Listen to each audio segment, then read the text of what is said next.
Hey everybody, so I'm going to be making some ribs, and I'm also going to be making some hamburger patties tonight, which I have unthawing, but I have ribs and I put it in my turkey pan, and I'm going to use some Redmond's real salt, the cherry.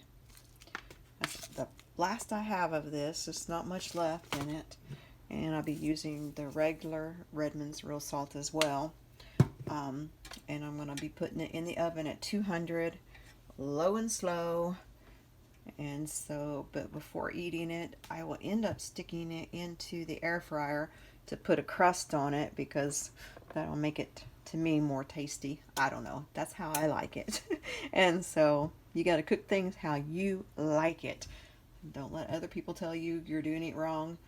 If you eat it and love it, then do it. As long as it's meat, it's good.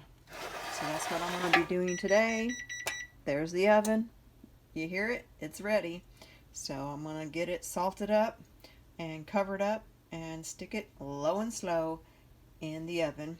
So it's 10:54 a.m. and so I'm going to have it in there until at least 3:30. So y'all have a great day. And remember, meat heals, sugar kills, and fat is where it's at.